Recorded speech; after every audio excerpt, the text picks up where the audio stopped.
Brasilinas e brasilinos, fala meus queridos conspiradores do livre mercado e sobreviventes da República Federativa do Escambo. Tudo bem com vocês? Sabe aquela segunda-feira maldita em que você acorda atrasado, pisa num bloco de Lego descalço com o calcanhar, tropeça no gato e, quando vai tentar se consolar, descobre que o café acabou e que a última gota virou uma crosta fedorenta no fundo da cafeteira?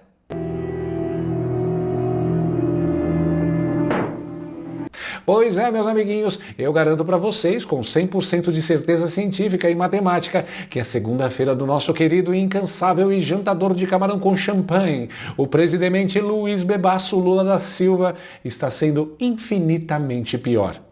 O Palácio do Assalto, digo Planalto, hoje acordou parecendo um episódio misturado de The Office com o incêndio de Roma, com todo mundo correndo de um lado para o outro de cueca na cabeça, enquanto o roteiro da narrativa oficial derrete e pega fogo na velocidade da luz.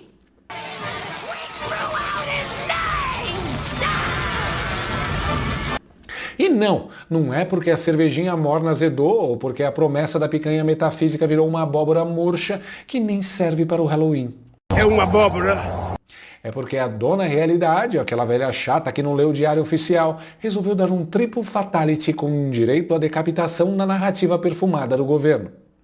Pega a sua garrafa de café inteira, aquela de 2 litros, senta aí e se prepara, porque hoje nós vamos destrinchar, ponto por ponto, o colapso triplo da esquerda gourmet que achou que ia governar o bananinho na base do post de Instagram e do emoji de coraçãozinho.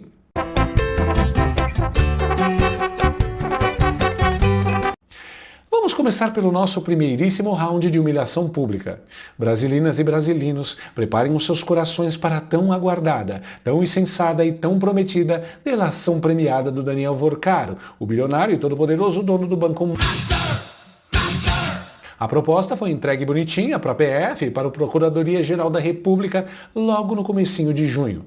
A esquerda tuiteira, aquela militância que vive de luz, amor e verba pública, já estava fazendo pipoca na panela de pressão, estourando o rojão de 3 tiros e deixando a manchete do blog de esquerda prontinha no Ctrl+C, crente de que o banqueiro ia jogar o Flávio Bolsonaro direto na cova dos leões famintos por causa daquele patrocínio ao filme Dark Horse, aquele longa-metragem sobre a vida do ex-presidente Jair Bolsonaro. A base do governo jurava de pé junto, com os olhos revirados, que finalmente tinha pego o garoto 01 com a boca na botija, que o crime perfeito tinha sido desvendado e que o impeachment da oposição estava assinado. Mas aí, meus amiguinhos, rolou um plot twist, uma reviravolta tão violenta e tão espetacular que deixaria o diretor de cinema M. Night Shyamalan chorando no banho de tanta inveja. Segundo os próprios interlocutores e aliados mais próximos do banqueiro, o Vorcaro fez questão de deixar muito claro, desenhado com giz de cera para a Polícia Federal não errar, que a negociação entre ele e o Flávio Bolsonaro foi estritamente republicana, profissional e não envolveu absolutamente nenhum tipo de contrapartida, propina, mala de dinheiro ou qualquer tipo de irregularidade que fizesse a alegria dos jornalistas de crachá. Há a notícia de que Daniel Vorcaro citou o patrocínio ao filme Sobre a Vida do ex-presidente Jair Bolsonaro na nova proposta de delação premiada deixou alguns bolsonaristas inicialmente apreensivos. Nos bastidores, porém, aliados de Vorcaro dizem não haver motivos para preocupação. Isso porque, segundo eles, o banqueiro sustenta na delação que não teria havido irregularidades no patrocínio. Aqui foto do Jim Caviezel, o ator que atua como Jair Bolsonaro no filme Dark Horse. De acordo com interlocutores, o dono do Banco Master diz na delação que a negociação entre ele e Flávio Bolsonaro, do PL do Rio de Janeiro, para o patrocínio teria sido republicana e não envolveria contrapartidas. O dinheiro do patrocínio, que as reportagens investigativas dizem que chegou à bagatela de quase 10 milhões e meio de dólares, foi transferido de forma totalmente ilegal para um fundo chamado Haven Gates, lá nos Estados Unidos, que tem como agente legal ninguém menos que o escritório do advogado do Eduardo Bolsonaro. Tudo no papel, tudo documentado, tudo carimbado, auditado e passado em cartório. Sem mistério, sem suborno, sem emoção. Não suporto essas brincadeiras. Eu não sou de brincadeira. Nossa! Meu Deus, vou até sair de perto. Ele provou que não houve treta nenhuma, deixando os investigadores com cara de quem comeu e não gostou. A militância do amor, que já estava sonhando com a pelúcia federal batendo na porta do senador com as algemas brilhando, teve que engolir a pipoca seca, sem sal e sem manteiga. Imagina o silêncio fúnebre, o barulho de grilo cantando nos grupos de WhatsApp do sindicato agora de manhã. Ah, não, meu! Puta muito injusto, meu! Mas não sai daí e respira fundo, porque se a delação inocentando o inimigo número 1 do Planalto já estragou o café da manhã de todo o ministério, a nova pesquisa do Poder Data veio para jogar a pá de cal, fincar a cruz e passar o trator por cima do que sobrou da autoestima do governo Lula. O Palácio do Assalto, digo Planalto, passou as últimas semanas inteiras tentando usar aquele velho truque mental Jedi de quinta categoria de culpar o Bolsonaro por absolutamente tudo o que acontece de errado no universo. Se chove, a culpa é do Bolsonaro. Se o pneu fura, foi o Bolsonaro. Se a inflação sobe, foi o fantasma do capitão. O Lula e os seus asseclas fizeram um verdadeiro malabarismo olímpico, uma ginástica mental digna de medalha de ouro, para tentar associar as denúncias pesadíssimas do Banco Master, que envolvem fraude bancária, lavagem de dinheiro de origem duvidosa, compra descarada de leis e corrupção sistêmica, ao ex-presidente e ao presidente do Banco Central, o Roberto Campos Neto, que virou o saco de pancadas oficial da equipe econômica. Só que o feitiço virou contra o feiticeiro com a força de um bumerangue de ferro fundido. Saiu a pesquisa fresquinha do Poder Data, feita com 2.500 pessoas espalhadas por esse Brasilzão velho de guerra, e ela mostrou que o povo brasileiro pode até ser sofrido, mas não é otário. A maioria esmagadora da população provou que está bem acordada. 54% dos brasileiros estão acompanhando de perto esse barraco homérico do Banco Master. E adivinha qual é a melhor parte?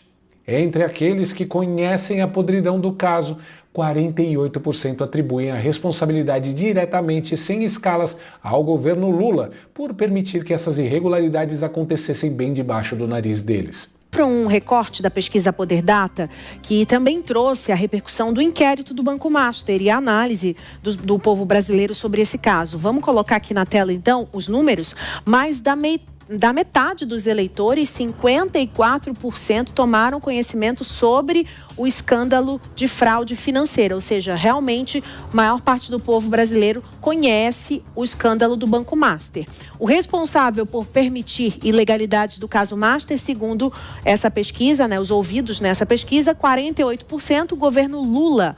Governo Bolsonaro, 32%, e não sabem ou não responderam, 20%. Rapaz, imagina a frustração da seita e da velha mídia corporativa que recebe verba estatal. Mais de um mês de operação casada, de linchamento midiático, de reportagens de 10 minutos no Jornal Nacional tentando colar a lama no colo da oposição. E mesmo assim, o povão humilde olhou para o painel e decretou que o Master é do Lula.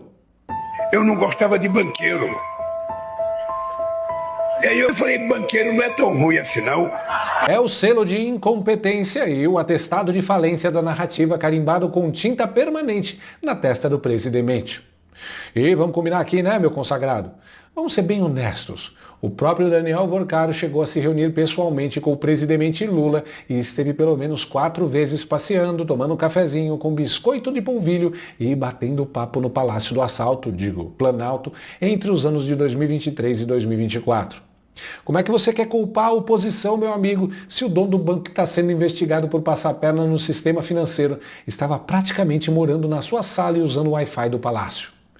É muita cara de pau, é um nível de cinismo que desafia as leis da física. E para fechar esse combo triplo de desgraças, essa tempestade perfeita que desabou sobre Brasília com chave de ouro e cadeado de aço, o Poder Data resolveu fazer aquela pergunta que tira o sono de qualquer político que passou a campanha inteira prometendo picanha, cerveja e jurando que ia salvar o país com o poder do amor e da diversidade. Eles perguntaram ao brasileiro comum sobre a percepção da corrupção no país. Porque, vamos falar a verdade aqui entre nós, ninguém aqui é cego. Ninguém aqui nasceu ontem. Você pensa que eu nasci ontem ou antes de ontem? Ou don't? Compreendeu? Além desse lamaçal sem fim do Banco Master, a gente está acompanhando o escândalo asqueroso da fraude bilionária no INSS, que já envolveu até as franjas do Lulinha, o filho do presidente da República, e as conexões um tanto quanto misteriosas dele com o infame personagem que ficou conhecido nacionalmente como o careca do INSS. E qual foi a resposta do povo trabalhador que carrega esse país nas costas enquanto o imposto do Pix come o salário? Exatos 47% dos eleitores afirmam categoricamente, com todas as letras, que a corrupção no Brasil aumentou de forma assustadora sob o terceiro mandato do governo Lula. Já se passaram mais de 3 anos desde que o presidente Lula retornou ao poder para o terceiro mandato. Cerca de 47% dos brasileiros acreditam que a corrupção no país aumentou nesse período. A gente está trazendo detalhes aqui, portanto, dessa pesquisa. É um novo levantamento do Poder Data que, portanto, traz esse resultado. Praticamente metade do país está vendo a bandalheira crescer, os esquemas voltando com força total e os velhos cupinchas reassumindo os postos de comando. 28% acham que está a mesma porcaria de sempre, o que também não é nenhum elogio. E apenas 21% disseram que a corrupção diminuiu. Eu juro para vocês que eu queria muito, mas muito mesmo, passar apenas 24 horas morando dentro da cabeça desses 21% da população. Deve ser um mundo absolutamente fantástico, uma Disneylândia mental cheia de unicórnios coloridos pastando, onde os boletos se pagam sozinhos e o imposto de renda é cobrado em forma de sorrisos e abraços fraternos. Mas a verdade nua e crua e dolorosa, que a pesquisa esfrega na cara de Brasília, é que após 16 anos da aprovação da lei da ficha limpa, o povo brasileiro finalmente percebeu que a engrenagem da corrupção nunca parou de girar, ela só foi lubrificada. A gente assiste diariamente, com uma mistura de nojo e impotência, os políticos manobrando nos bastidores, conseguindo liminares milagrosas na calada da noite, anulando condenações históricas com uma canetada e articulando mudanças descaradas na lei para poderem concorrer às eleições, mesmo depois de terem sido pegos com a boca na botija. O cidadão comum olha para Brasília hoje e enxerga a corrupção não como um defeito do sistema, mas como a finalidade principal e o motor de funcionamento de toda a estrutura política. A desilusão do brasileiro é gigantesca, é profunda e o governo atual está colhendo exatamente cada semente de impunidade que plantou ao longo dos últimos anos. O ano de 2026 é o ano da colheita. Nós reconstruímos, preparamos a terra, plantamos. O resumo da ópera dessa segunda-feira abençoada e cheia de desespero nos bastidores do poder é o seguinte: a máquina de propaganda do Planalto entrou em curto-circuito, começou a soltar fumaça preta e o HD queimou. Eles tentam destruir o Flávio Bolsonaro de qualquer jeito para criar uma cortina de fumaça, e a delação premiada do próprio banqueiro que eles tanto bajularam diz que foi tudo estritamente legal e republicano. Eles tentam colar a culpa da corrupção bilionária do Banco Master nas costas do governo anterior e do presidente do Banco Central, e o povo responde na lata que a culpa é do Lula, que vivia recebendo o sujeito para tomar cafezinho. Eles passaram um ano inteiro dizendo que o Brasil ia voltar a sorrir, que o amor tinha vencido. E praticamente metade da população diz na pesquisa que a corrupção só fez aumentar desde que eles botaram as mãos na faixa presidencial. Não dá para sustentar uma mentira na internet por muito tempo quando a população tem acesso à informação em tempo real. Quando o trabalhador sente o peso do Estado no bolso e sabe perfeitamente bem o que está acontecendo por trás das cortinas de fumaça de Brasília. Resumindo, odeio segunda-feira. É sério. Por isso eu decreto, de hoje em diante, não haverá mais segundas. No final das contas, o Garfield só precisava lidar com uma lasanha roubada e o John resmungando.